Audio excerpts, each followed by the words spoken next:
지난 상반기 도입된 우리은행의 차세대 전산 시스템이 대규모 거래를 감당하지 못하면서 여전히 불안정한 모습을 보이고 있습니다.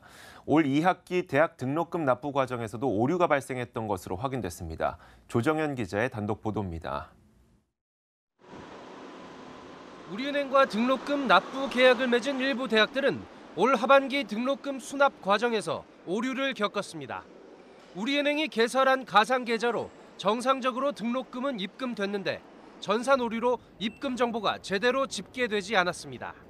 학생이 돈을 냈는데도 전산상에는 내지 않은 걸로 나온 겁니다. 한국외국어대와 국민대, 성심대, 신구대, 대림대학교 등 5개 대학에서 이 같은 사고가 발생했습니다.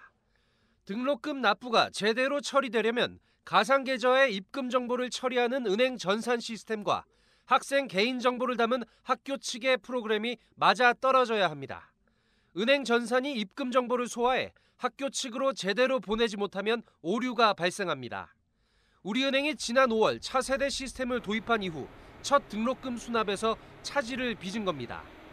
다만 은행과 대학 간의 전산상 거래인데다 우리은행이 곧바로 전산 시스템 개선에 나서 학생들은 사고 발생을 체감하진 못했습니다. 문제는 도입 반년이 다 된 전산 시스템이 여전히 불안하다는 점입니다. 원래 올해 2월 차세대 전산을 가동하려고 했던 우리은행은 안정화를 이유로 도입을 5월로 늦췄습니다. 가동 이후에도 월말과 추석 연휴 전날 등록금 납부일 등 대규모 거래가 발생하는 시점마다 전산 먹통이 빚어져 고객들의 불안감은 가시지 않고 있습니다. 은행은 신뢰가 생명이므로 소비자 신뢰를 저해할 수 있는 각종 요인을 사전 제거해서 소비자의 신뢰를 유지해야 한다고 생각합니다.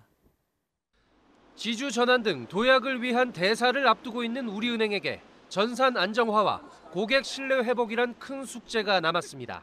머니투데이 방송 조정현입니다.